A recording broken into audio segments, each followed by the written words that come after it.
quelqu'un ce soir que Dieu a décidé de te faire vivre sa gloire.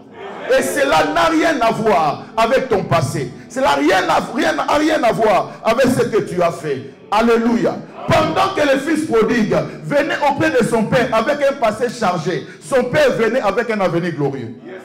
Il venait, il dit, j'ai péché contre mon père, j'ai dilapidé tout l'héritage. Je rentrerai vers mon père, je lui dirai, papa, pardonne-moi. Lui venait pour demander pardon avec son passé, culpabilité du passé. Mais il ne savait pas que le père lui avait réservé un avenir glorieux, un futur glorieux. Parce que ce que Dieu fait n'a rien à voir avec le passé. Il dit, je suis sur le point de faire quelque chose de nouveau. Et cette chose pointe à l'horizon. Alléluia.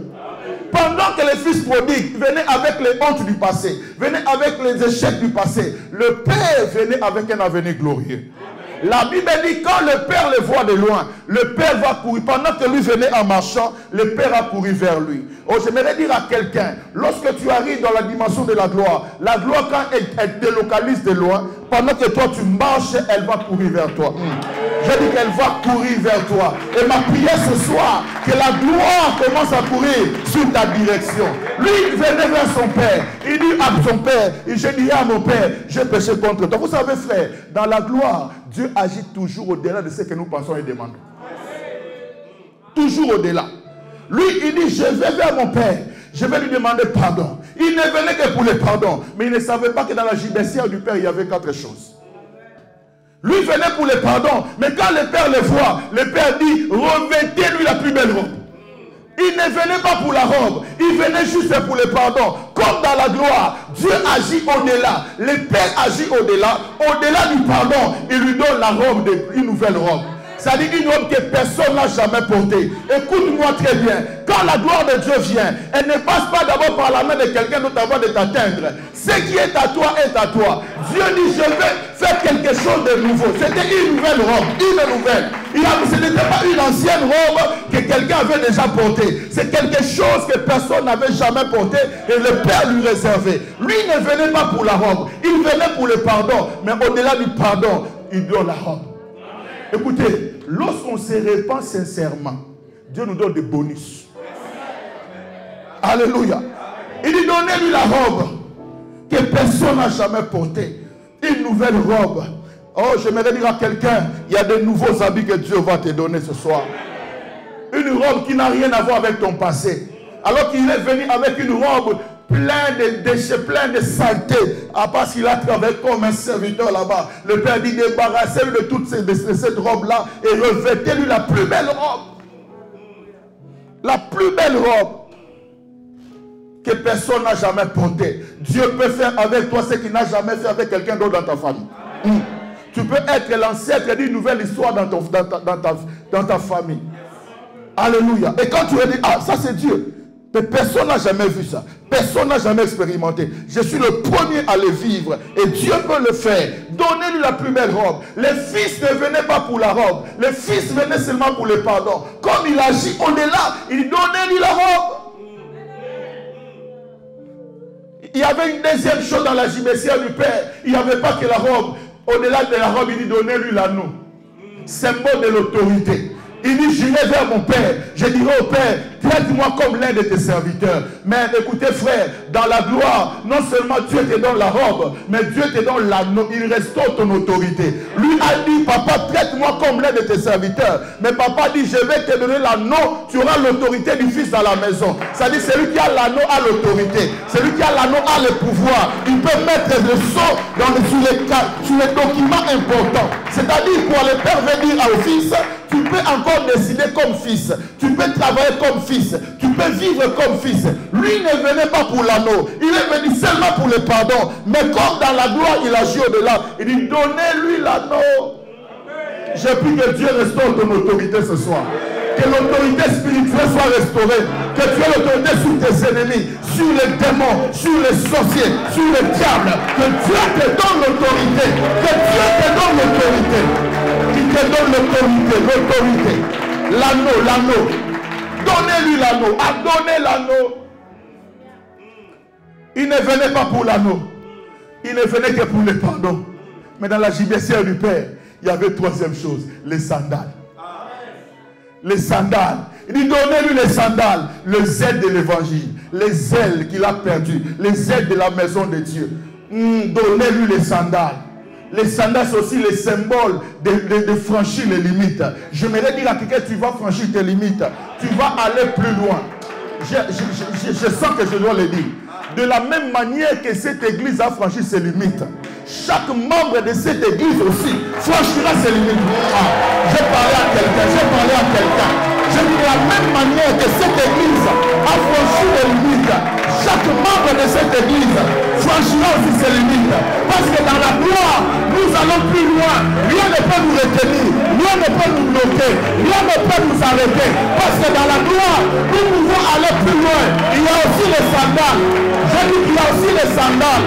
Il y a aussi les sandales. Il y a aussi les sandales. Lui, il ne venait pas pour les sandales. Il ne venait pas pour les sandales. Il ne venait que pour le pardon. Mais le Père avait réservé une surprise agréable. Donnez-lui les sandales. Donnez-lui les sandales. Oh. Il y avait quatrième chose dans la gibecière du Père. Il ne venait que pour le pardon. Il y avait le veau gras. Il dit tu es le veau gras, symbole de la fête. Ah, j'aimerais dire à quelqu'un, tu vas célébrer ta guérison. Tu vas célébrer ta victoire. Tu es le veau gras. Tu es le veau. Il dit réjouissons-nous. J'aimerais dire à une femme qui a beaucoup pleuré que dans cette semaine de gloire, tu vas te réjouir. Les larmes de tristesse se changeront en larmes de joie. Les larmes de tristesse se changeront en larmes de joie. Parce que Dieu a décidé de provoquer la fête dans ton camp. Oh, Dieu a décidé. Je vais dire à quelqu'un, tu vas commencer à danser sans musique. Les gens te verront en train de danser en chemin. Mais il est de... Non, vous n'entendez pas la mélodie. Mais la mélodie se passe en moi, dans moi. Moi, je sens la musique. C'est comme ça que je danse. Je danse sans... Je danse sans musique. Je vais danser encore. Ah, écoute-moi. Dieu va t'étonner dans cette semaine de gloire. Je dis à Dieu, je ne veux pas parler de la gloire, mais je veux que quelqu'un vive ta gloire. Alléluia. Et les gens te vont, un moment tu arrêtes un peu de ton véhicule, tu sors du véhicule, tu commences à danser sans musique. Est-ce qu'il est devenu fou? Est-ce qu'il entend la... Non, vous n'entendez pas la musique que moi j'entends. Cela se passe au fond de moi. Je danse. Il ne venait pas pour le veau gras. Mais comme dans la gloire, il agit au-delà. Au-delà du pardon, il y a le veau gras. Notre Dieu est un Dieu de bonus. Il y aura des bonus dans ta vie. Non seulement il te donne le mariage, il te donne de beaux enfants, il te donne un bon travail.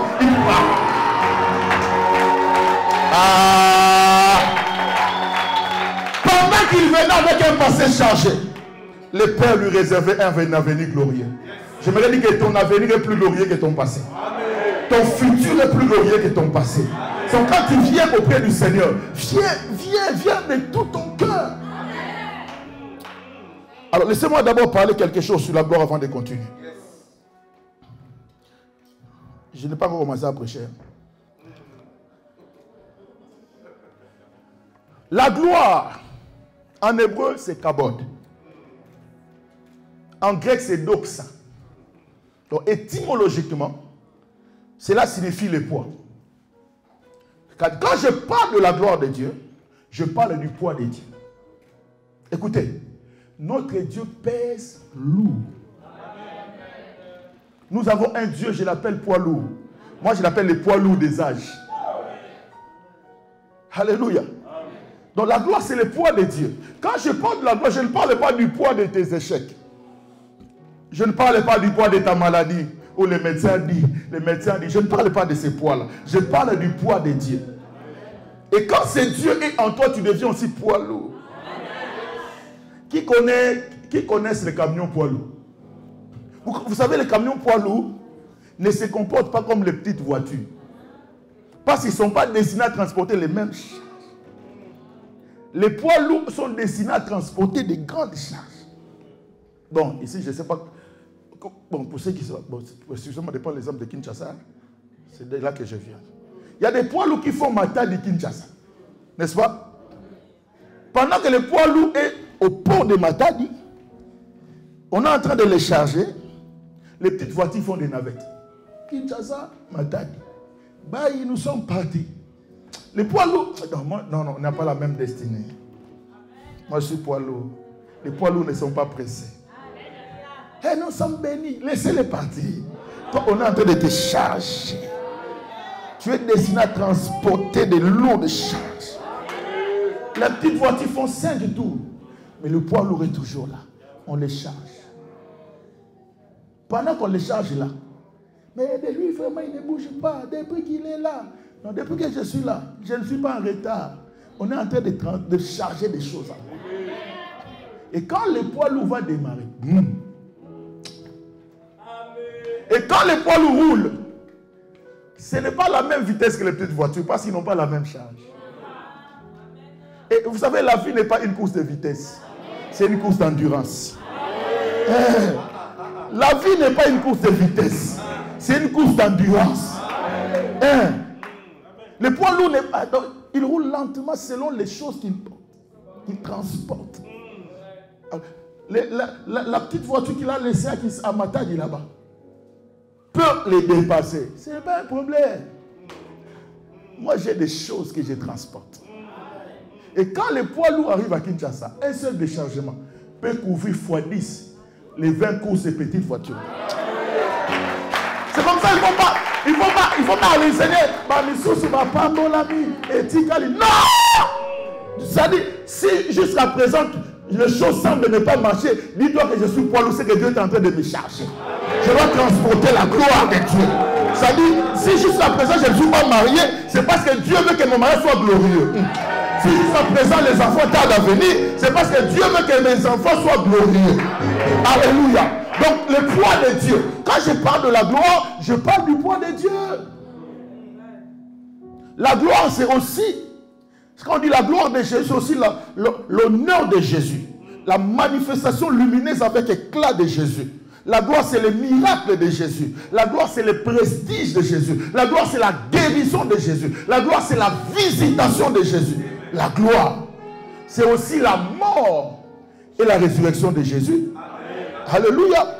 La mort et la résurrection de Jésus, c'est la gloire de Dieu. Alléluia. Amen. Amen. Dis Amen, maintenant je vais prêcher. Amen. Ok. Nous avons lu dans Genèse. La Bible dit, Isaac arrive à Guérar. Isaac a semé dans le pays des Philistins. Il est devenu fort riche. Vous savez, dans ce monde, il y a des riches, il y a aussi des fort riches. Il est allé s'enrichir jusqu'à devenir fort riche. Il a semé, il a récolté au centuple. Mais Isaac manquait une gloire. Il manquait l'époux. Suivez-moi bien.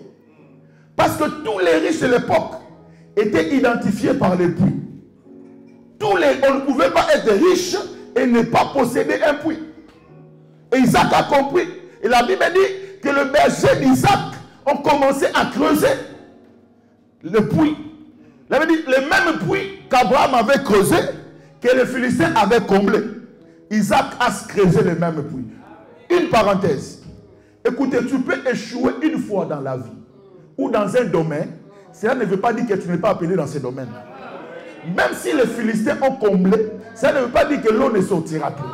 Même si tu as échoué une fois, ne fait pas de toi un échec, non.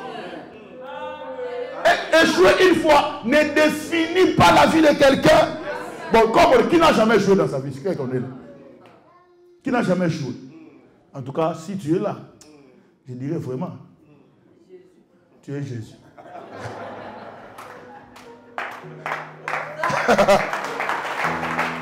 Alors, demandez même les grands prédicateurs aujourd'hui. Ils vous diront, ah, j'ai échoué une fois la prédication. Mon pasteur Jacques Vernon disait la première fois qu'on lui a demandé de prêcher. Il dit, il était là devant la chair. Toutes les notes étaient là. Il dit ceci, la mâchoire a bloqué. Mais il est mort plus grand prédicateur de l'histoire. Le même puits que les Philistins avaient comblé, les bergers d'Isaac ont commencé à creuser. Ils ont creusé. La Bible dit, ils vont trouver de l'eau vive. Waouh! De l'eau vive. Pour trouver de l'eau vive, il faut creuser. Il faut descendre en profondeur. Des gens qui expérimentent Dieu sont des gens qui creusent en profondeur. Et Isaac a compris. Ils ont creusé en profondeur. La Bible dit, ils ont trouvé de l'eau vive. Dès qu'ils trouvaient de l'eau vive, les Philistins s'approchaient. C'est comme s'ils étaient là, ils attendaient. Les Philistins sont les représentants du monde des ténèbres. Tant qu'il n'y a pas d'eau vive, ils ne disent rien. Tant qu'il n'y a pas d'eau vive, ils ne font rien. Ils croisent les bras. Dès qu'ils voient l'eau vive commencer à jaillir, ils se lèvent. Les sorciers se lèvent. L'eau est à nous. L'eau est à nous. L'eau est à nous. C'est notre terre. C'est notre sol. Vous êtes des étrangers. Ici, c'est nous. C'est nous. C'est... Oh! Où étiez-vous depuis longtemps? Où étiez-vous depuis longtemps? Et quand Isaac a vu ça, Isaac a compris. Il dit, il donne à ce plus le nom de Sec. Et Sec veut dire dispute. Et Sec veut dire querelle. Isaac avait dit, quand Isaac a vu ça, ils se transportèrent de là. Et ils sont allés à un autre endroit. Isaac a compris qu'un homme de gloire ne se cramponne là où il y a des disputes de querelle. Alléluia. La Bible est dans Proverbe 20, verset 8. C'est une gloire pour l'homme de s'abstenir de querelle. Proverbe 23. C'est une gloire pour l'homme. Isaac a compris. Les Philistins pensent que l'eau vive dépend de la qualité de leur sol. Ils ont ignoré. Ça ne dépend pas de leur sol. Ça dépend de l'alliance qu'il avait avec Dieu. En d'autres termes, il a compris. On peut me chasser d'un endroit vers un autre. Si je me déplace... Oh, excusez-moi. Si je me déplace vers un autre endroit avec mon Dieu, je trouverai encore de l'eau vive.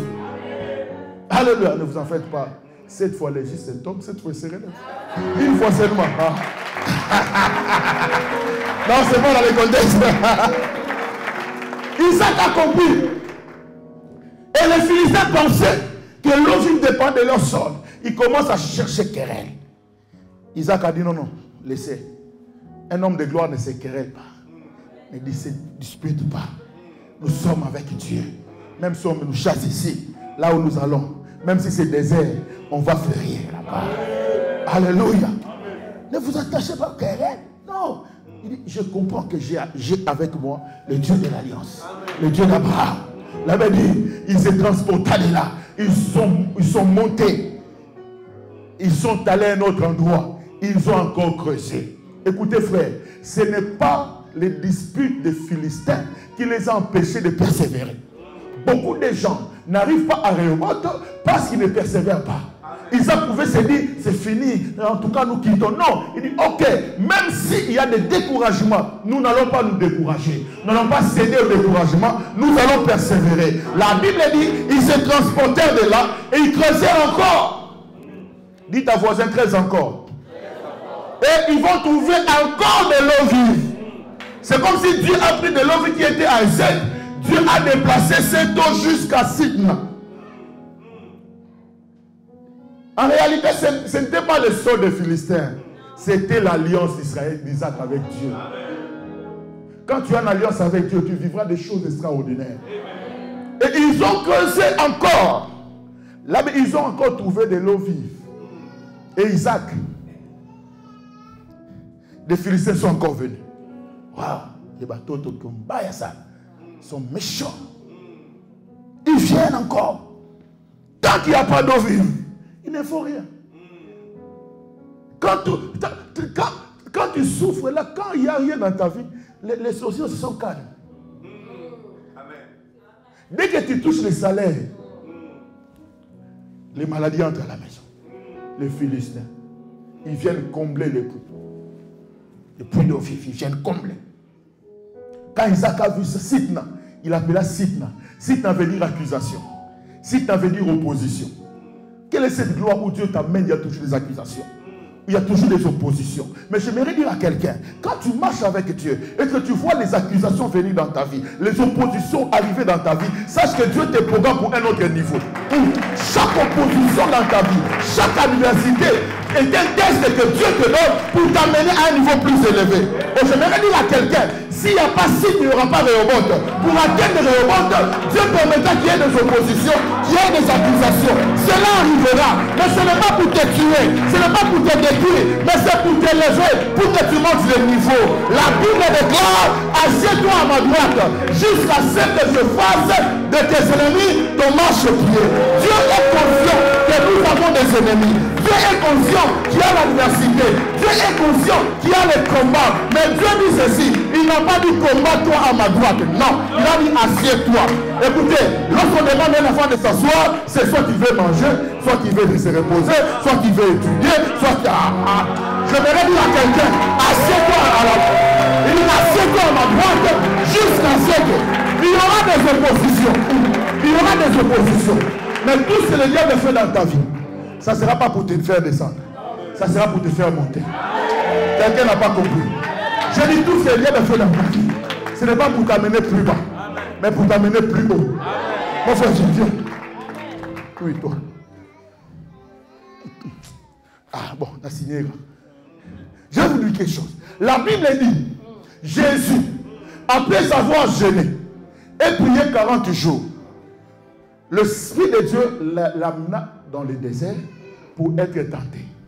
Après les jeûnes, la première fois que Jésus a écouté, ce n'était pas la voix de Dieu, c'était la voix du diable.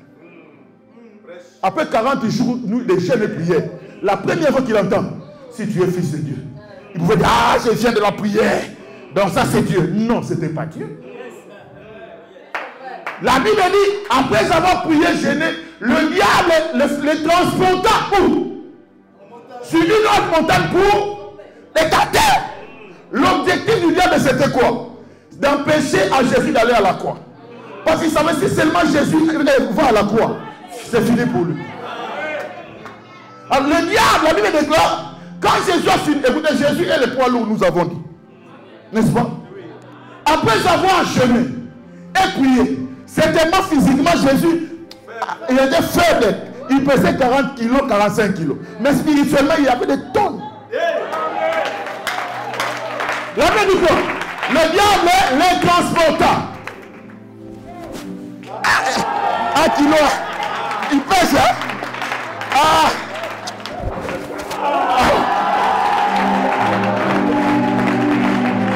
Le diable écoutez-moi maintenant. Qui a transporté qui? A transporté qui? Jésus. Alors, deuxième question. Entre celui qui est transporté et celui qui a transporté, qui souffre?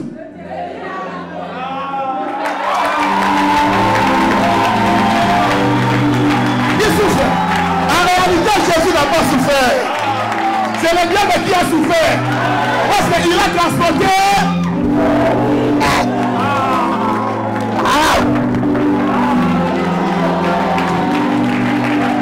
Entre lui et moi, qui souffre? Bon, qui souffre? Le diable a souffert. Jésus pouvait même dormir.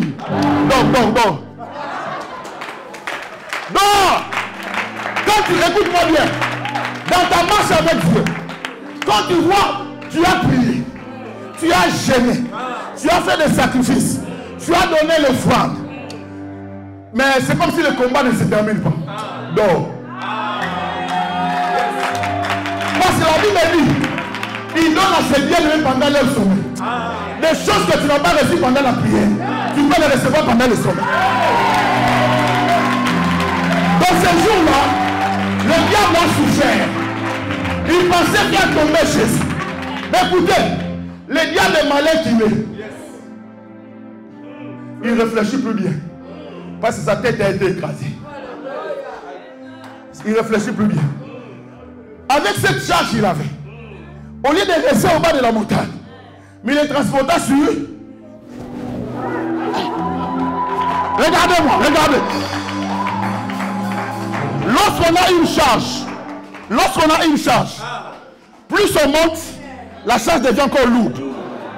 Regardez comment il a souffert.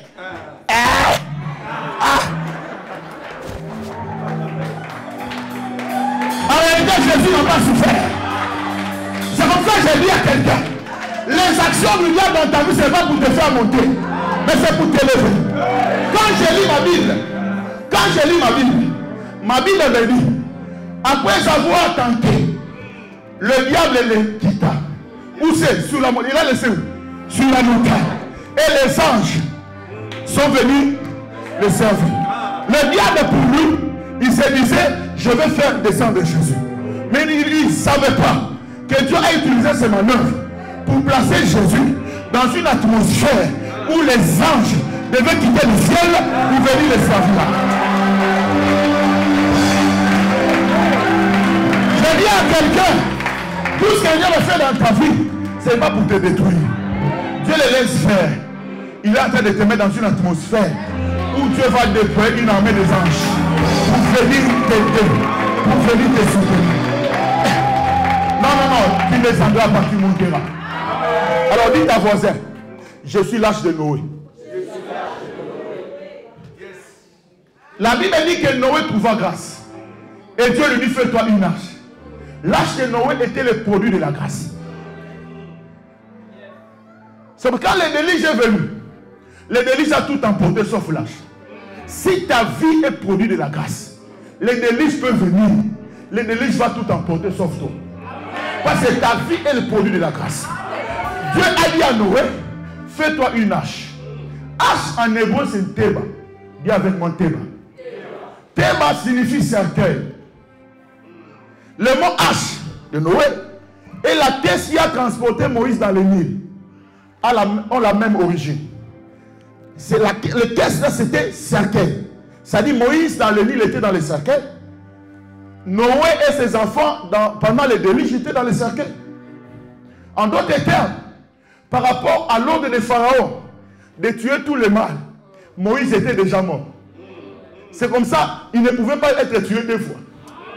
Par rapport au déluge, le déluge ne pouvait tuer Noé deux fois. Parce qu'ils étaient dans le cercueil. C'était anormal que le déluge puisse tuer quelqu'un qui était déjà mort. C'est-à-dire, dans l'âge, ils étaient dans le cercueil. Ils étaient morts par rapport à leur monde à ce moment-là.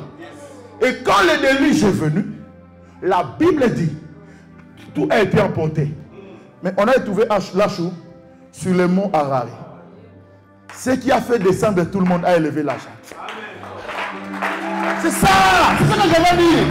Le déluge viendra, mais le déluge ne va pas t'engloutir. Parce que ta vie est produit de la grâce. Là où tout le monde sera englouti, toi tu seras élevé. Quelqu'un m'a dit comment cela se fera-t-il? Pasteur, tu dis des choses. Je vais te dire comment cela se fera-t-il? Ça se fera comme ça se fait. Amen. Ça va commencer comment? Comme ça commence. Marie aussi a posé la question. Mais là je lui dis, tu deviendras enceinte. Marie dit, comment cela se fera-t-il? Comment cela se fera-t-il? Mon frère, je t'aime beaucoup, mais toi. Il est maintenant mari. Comment cela?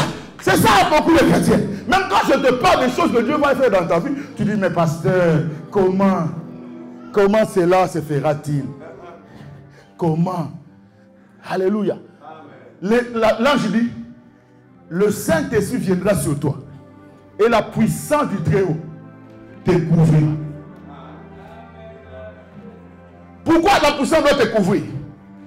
Tes yeux spirituels doivent être fermés devant les réalités actuelles. Deuxièmement, pourquoi il doit te couvrir?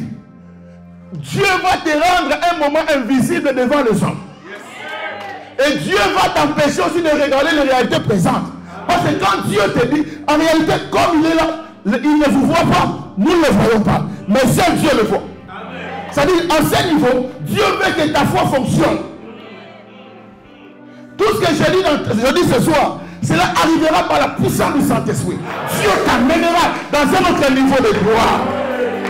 Sinon, opposition, accusation, il n'y a que d'opposition, il n'y a que d'accusation. Je voudrais te dire que Dieu ne te laissera pas à ce niveau. Il ne te laissera pas, il faut persévérer. Il faut persévérer. Vous savez, c'est au niveau de Sidna que beaucoup de gens abandonnent. Et Dieu te bénisse. Vas-y. Tu pèses, hein? Au niveau de Sidna, que beaucoup de gens abandonnent. Ils abandonnent la foi. Mais ça sera comme dans un match de ping-pong. Premier round, on te bat. Deuxième round. Troisième round, Dieu va s'élever. Il va dire au diable, je prends mes histoires. Les petits ballons est à moi. La palette est à moi. Les filets est à moi. La table est à moi. Je confisque mes histoires.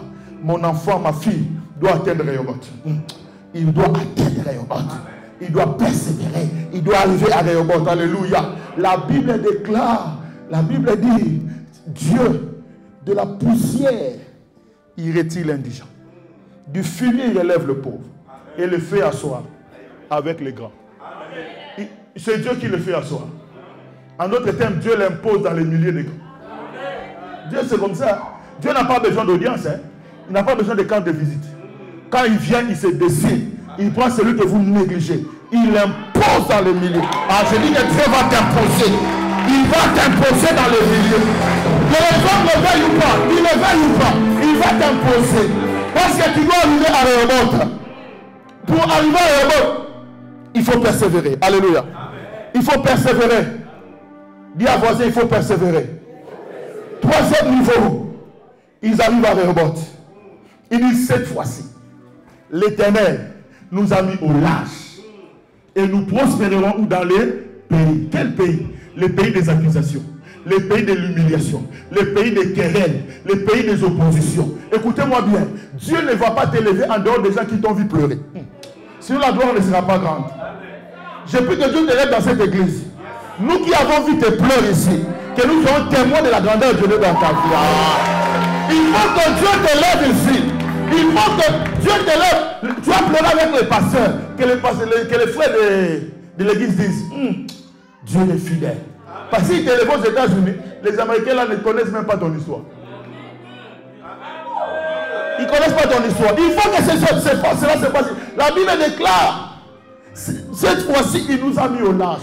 Vous, vraiment, vous êtes au large, vraiment. Je pensais que je parlais à vous. Vous êtes au large, regardez ça. Et vous prospérerez dans ce pays. Vous allez construire dans ce pays. Alléluia. Cette fois-ci, si cette fois-là, ça n'a pas marché, si cette fois-là, il y a des accusations, il y a des oppositions, il y a des querelles, cette fois-ci, Dieu nous met au large. J'aimerais dire à quelqu'un, cette fois-ci, ça va marcher. Cette fois-ci, ça marchera. Parce que Dieu te met au large. Ce qui n'a pas marché hier, ça va marcher cette fois-ci. Ce qui n'a pas tenu hier, ça va tenir cette fois-ci. Parce que Dieu a décidé de te mettre au large. Il dit, nous prospérerons dans les pays. La Bible dit, il le fait asseoir avec les grands de son peuple. Pas avec les grands de notre peuple. Que Dieu te fasse asseoir avec les grands de ton peuple. Ça dit quoi? Ils étaient en réunion. Donc, est-ce que le quorum est atteint? Oui. 10 personnes, oui. Mais ça c'est comme une douce musique là.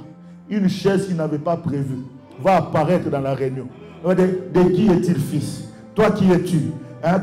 Donne-nous ton CV. Je suis l'enfant de Dieu, fils du roi des rois, baptisé du Saint-Esprit, parlant à la rémanente. Parce que Dieu nous a mis au large. Il dit nous prospérerons dans les pays des combats, dans les pays de l'humiliation, dans les pays des querelles. Nous prospérerons ici seulement. Là où les gens nous ont vu pleurer, là où les gens se sont moqués de nous, là seulement, là seulement, nous allons prospérer. Dieu ne va pas changer. Dieu le fera ici. Le fera ici. Rehoboth signifie cette fois-ci, il nous a mis au large. J'ai voulu 3 versions différentes. Seulement cette phrase qui dit cette fois-ci l'Éternel nous a mis au large. Il y a une version qui dit ceci. Maintenant, le Seigneur nous a laissé les champs libres. Quand il dit cette fois-ci il nous a mis au large, ça dit il a laissé les champs libres. J'aimerais dire à quelqu'un que les champs restera libre. Je ne sais pas, tu luttes avec qui? Tu luttes avec qui? Qui te combat? Qui te bloque? J'aimerais t'annoncer que les champs restera libre. Dieu a décidé de laisser les champs libres. Parce qu'à Rehoboth, on ne peut plus être occupé. Il n'y a plus d'occupation à Rehoboth. Les champs restent libres. Il dit cette fois-ci, Dieu nous a laissé les champs libres. Ça dit tout ce qui bloquait, tout ce qui étouffait la gloire, tout ce qui comblait les puits, Dieu les a enlevés, tous les Philistins. Tu arriveras dans ta vie où Dieu mettra de côté tous tes ennemis, où il n'y aura plus de combat. Tu entreras dans le repos. Tu vas te reposer et tu vas jouir de ta bénédiction. Maintenant, le Seigneur nous a laissé les champs libres. Tu luttes avec deuxième bureau, troisième armoire, quatrième tiroir. Le champ restera libre. Le champ restera libre. Une autre version dit ceci. C'est que l'Éternel nous a maintenant mis à l'aise. Quand il dit cette fois-ci, Dieu nous a mis au large, c'est ce que Dieu nous a mis à l'aise. Que Dieu te mette à l'aise. Que tu sois à l'aise. Que tu jouisses aussi des bénédictions de Dieu dans ta vie. Et regardez, à chaque fois qu'il y a le vivre, les Philistins sont venus. Ils sont mal à l'aise. Ils ne peuvent pas jouir de leurs bénédictions. Parce qu'ils sont mal à l'aise à cause des Philistins. Laisse que Dieu te mette à l'aise. Il y a certaines gloires qu'on ne vit pas à cause des ennemis. Il y a certaines choses qu'on ne vit pas à cause des ennemis. Dis, mais je te dis quelque chose. Dieu va s'arranger qu'Ismaël aille loin pour qu'Isaac, le fils de la promesse, juste promesse. Ah, écoutez, quand Dieu veut te faire du bien, il peut enlever tout autour de toi de certaines personnes qui étouffent la gloire de Dieu dans ta vie, qui t'empêchent de jouir la bénédiction de Dieu. Dieu te mettra à l'aise. Tu seras à l'aise dans ce travail. C'est-à-dire tout ce qui étouffe la gloire de Dieu dans ta vie va être enlevé. Tout ce qui étouffe la gloire va être enlevé. Alléluia. Une autre version dit ceci. Yahweh nous a procuré de la place. Et nous pouvons multiplier dans le pays. Ah, ça c'est pour vous. Quand il dit Dieu nous a mis au large, nous prospérons dans le pays. Yahweh nous a procuré de la place. Maintenant nous pouvons multiplier. Vous avez de la place ici. Multipliez-vous.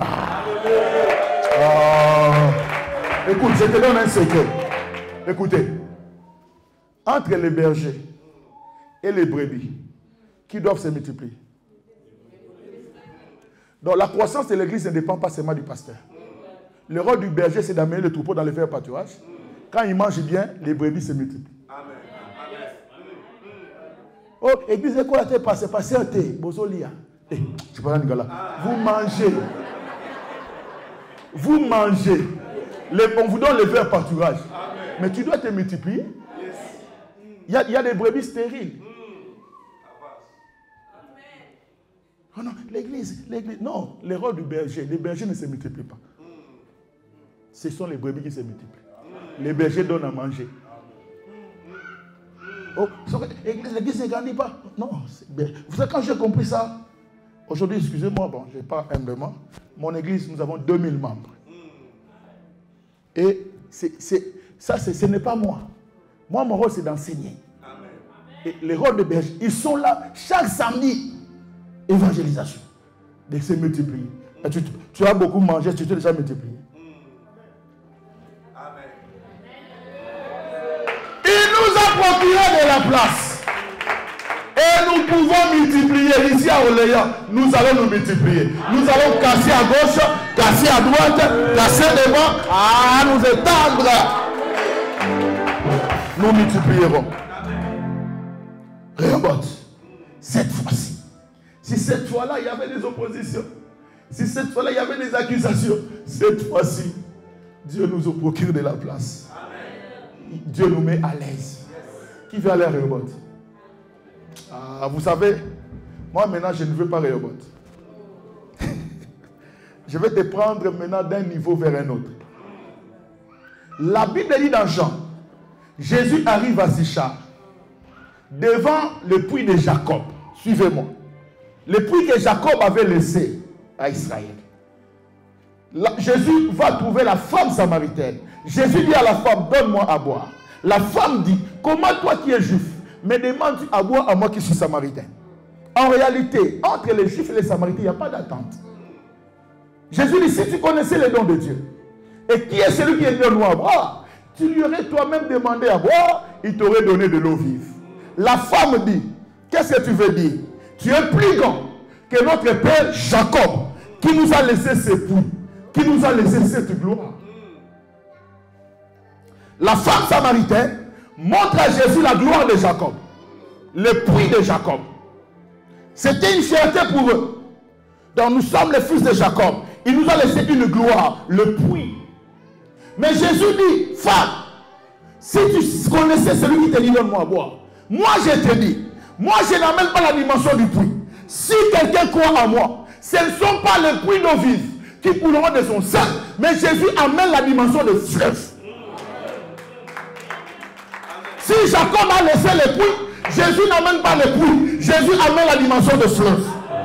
J'aimerais dire à quelqu'un, que ce soit Rehoboth, que ce soit Essek, que ce soit Sidna, ce sont des petites gloires, la gloire du puits. Mais une dimension que Jésus introduit, c'est la dimension de fleuve. Il dit, celui qui croit en moi, ce ne sont pas des puits d'eau vive qui couleront de son sein, mais ce sont des fleuves.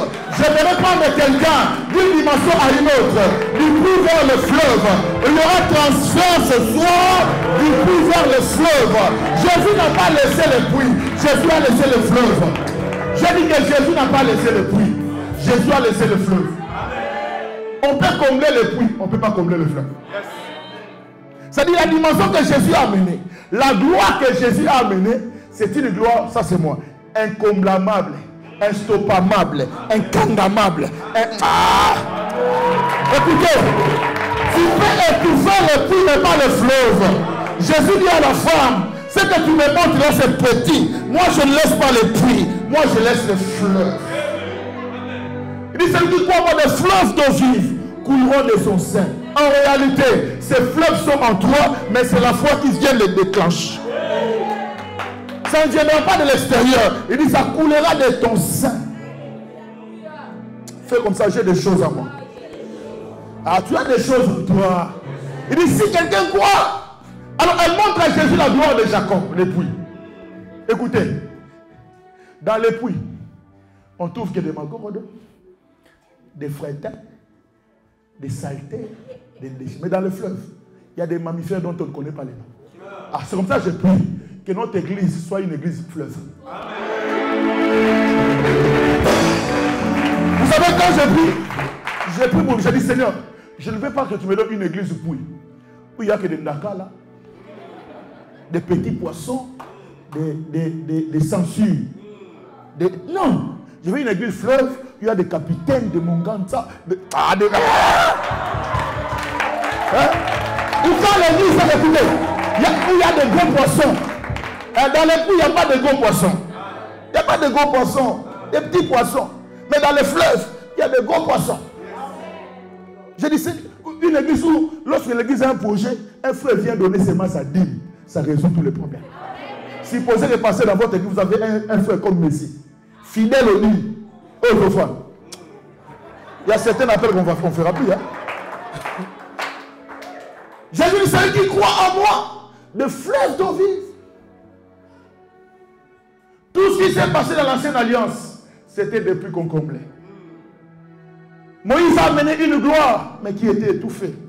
Abraham a amené une gloire qui était étouffée. Élie a amené une gloire qui était étouffée. C'était depuis qu'on comblait. Mais jusqu'à ce que Jésus est venu, il nous introduit dans une dimension où on devient incomblable. Instoppable. Infinicamable. Tout l'aimable. Oh, c'est ça ta dimension. Et la dimension à laquelle tu veux t'amener. Et dans cette dimension, quand tu atteins la dimension de fleuve, Dieu t'introduit dans un régime d'exception. Alléluia. Donnez-moi, je vais vous montrer le dernier exemple. Le sac, donnez-moi le sac. Je vais prêcher un peu avec des exemples. Ok, ouvrez papa. Vous allez m'aider. Ouvrez. Pasteur, qu'est-ce qu'il y a encore? Vous connaissez ça? Et l'eau va peine. La chose de souffle.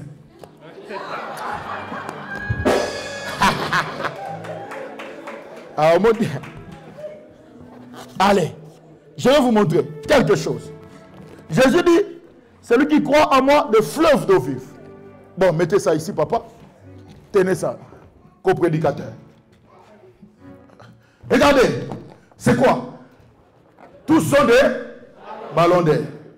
Tous sont des chrétiens de l'église Christ vivant. Tous sont des chrétiens. Mais regardez très bien. La différence est où? La couleur. Deuxièmement, celui-ci a de l'eau dedans. Celui-là n'a. Sont tous des chrétiens. Quand on le voit, tous se maquillent, portent des cabellos, des vestes. Tous, nous avons une apparence. Quand on dit c'est un chrétien. Mais en réalité, la différence, c'est les dents. Écoutez-moi, le diable n'a pas peur d'un chrétien blanc ou noir. Le diable a peur d'un chrétien qui a des choses en lui. Un chrétien dont le fleuve coule. Écoute-moi, le diable n'a pas peur de toi parce que tu chantes bien. Le diable aura peur de toi quand il verra que le fleuve commence à couler en toi. Vous voyez, nous sommes tous à l'église. Celui-ci est même plus grand que celui-là. Mais en réalité, c'est celui-ci qui pèse. Parce que, apparemment, il est petit. Mais au plus profond de lui, il y a des choses. Dis à voisin, j'ai des choses. Regardez maintenant. Quand tout va bien, on dit, ah, c'est une soeur. Il parle là, ah, c'est un bon frère. Ah, c'est pendant les épreuves que l'on s'est distingué qui avait des choses en lui, qui n'avait rien. Alors, écoutez, quand tu marches avec Dieu, Dieu permettra que les épreuves arrivent pour tester si réellement des fleuves coulent en toi. Le problème, ce n'est pas ton apparence. Quand tu viens venir à l'église, tu t'habilles, c'est bien, il faut bien ça comme moi, il faut bien s'habiller. Il faut bien se maquiller. Il faut bien se coiffer. Mais il faut être sûr qu'il y a des choses en toi. Non, c'est... Allumez papa, venez ici. C'est pendant les épreuves. Regardez. C'est quand les épreuves arrivent que l'on sait voir qui peut résister aux épreuves, qui ne peut pas résister aux épreuves. Allumez. Ça, c'est le feu de l'épreuve. J'aimerais annoncer, si tu marches avec Dieu, il te fera passer par l'épreuve. Tu dis pas Amen. Hein?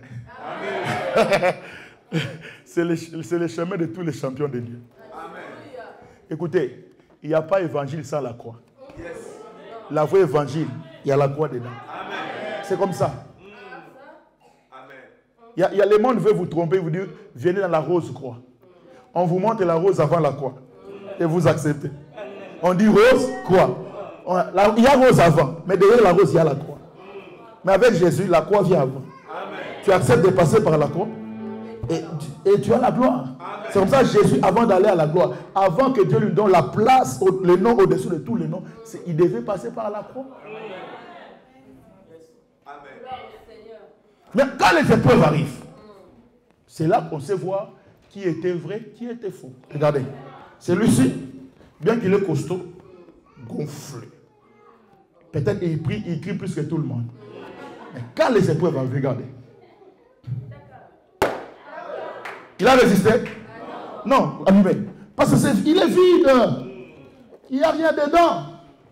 Beaucoup de chrétiens sont comme ça. Une petite épreuve. Ils quittent même l'église. Ah, le pasteur ne me comprend pas. Les frères ne me comprennent pas. Je quitte le département. Et tout ça. Mais parce que tu es vide en réalité. Si tu atteins une dimension de gloire où les fleuves sont en toi, frère, que le feu arrive ou pas, que le feu soit allumé par les frères de l'église, que ce feu vienne de l'extérieur. Je sais qui m'a appelé. Je suis là. Je ne viens pas à l'église pour quelqu'un. Ah, j'aimerais ouvrir une parenthèse pour dire à quelqu'un.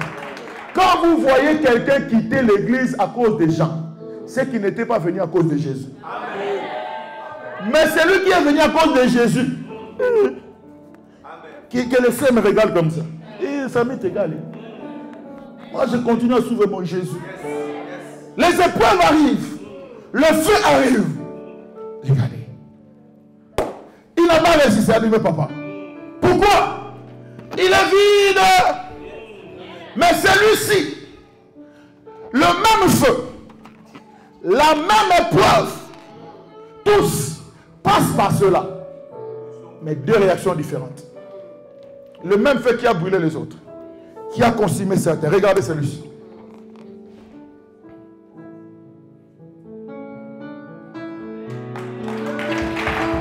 Il n'a pas brûlé. C'est pourquoi? Regardez. ne peut pas, il ne peut pas. Il ne peut pas. Regardez celui-ci. Pourquoi? Des choses qui sont en lui permettent qu'il se maintient même dans le feu. Je me lance dire à quelqu'un, quand le feu commence à couler en toi, ce qui tue les autres ne te tuera pas. Ce qui tue les autres ne te brûlera pas. J'ai dit ce qui consume les autres. Tu passeras par le même feu. Tu passeras par la même épreuve. Mais toi, tu ne seras pas brûlé. Tu ne seras pas brûlé. Il peut rester dans le feu.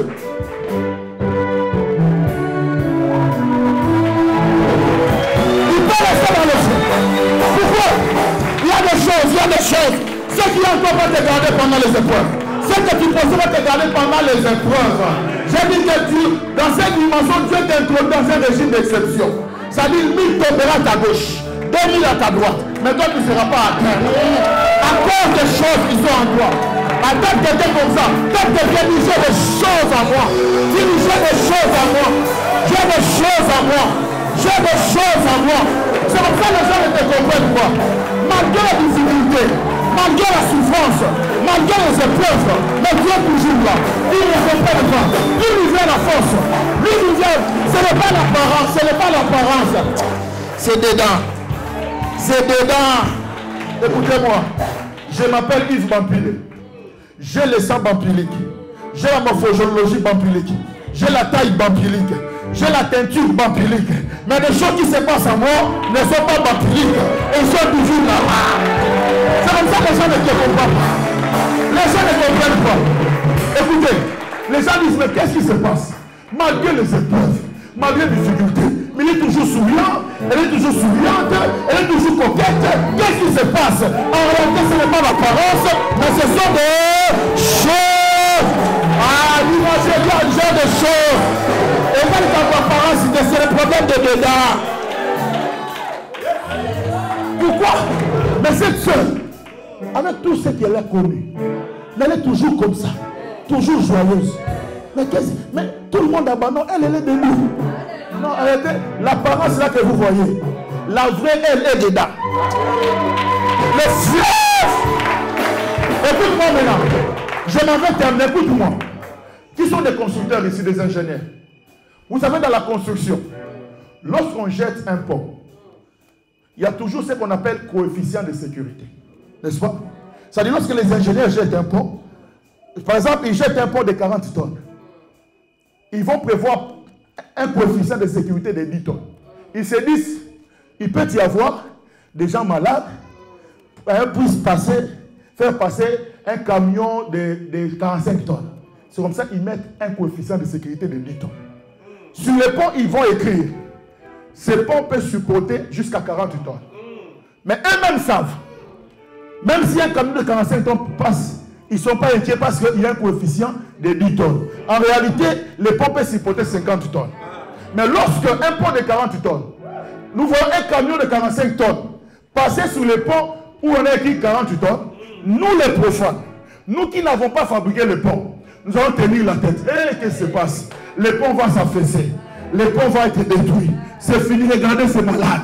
Ils vont abîmer le pont. Ils ont bien vu. On a écrit 40 tonnes. Mais il faut traverser quelque chose de 45 tonnes. Mais le fabricant, l'ingénieur, n'est pas inquiet. Il est calme. Donc il dit, moi je connais, il y a un coefficient de sécurité de 10 tonnes. Donc pour moi, je sais que ce pont peut supporter jusqu'à 50 tonnes. Même quand le camion de 45 tonnes passe, je ne suis pas inquiet. Et comme ça, écoutez frère, c'est comme ça ta vie. Les gens s'inquiètent et vraiment c'est fini. Mais ton constructeur, ton ingénieur, quand il n'est pas inquiet, parce qu'il laisse ton coefficient de sécurité. Ah, Jésus est ton coefficient de sécurité. Non, je dis que Jésus est ton coefficient de sécurité. Ah, dis avec moi, Jésus est mon coefficient de sécurité. C'est comme ça la Bible dit, il ne permettra pas que tu sois tenté au-delà de tes forces. Mais oui, quand il me voit dans l'épreuve, Dieu ne peut pas m'éprouver au-delà de mes forces. Quand vous me voyez traverser une épreuve, c'est qu'il y a déjà un coefficient de sécurité qui ne peut pas dépasser mes forces. Je peux supporter le poids à cause des choses que Dieu a mises en moi. Dis avec moi, Jésus, mon coefficient de sécurité. C'est comme ça que tu ne brûles pas. Bien que tu passes par le feu, tu es toujours là. Tu continues à servir Dieu. Ah à donner ta dîme, à donner des offrandes, tu es joyeux. Parce que tu as un coefficient de sécurité. Regardez maintenant. Qu'est-ce que vous voyez? Les tâches. Les coups que nous recevons pendant les épreuves sont des coups réels. Il faut que quand tu passes par les épreuves, il faut qu'il y ait des traces. Les traces attestent que c'est lui qui était dans les épreuves, il en est sorti vivant. C'est comme ça quand Jésus est ressuscité, comment reconnaître que c'était Jésus qui était sur la croix? Il a montré les...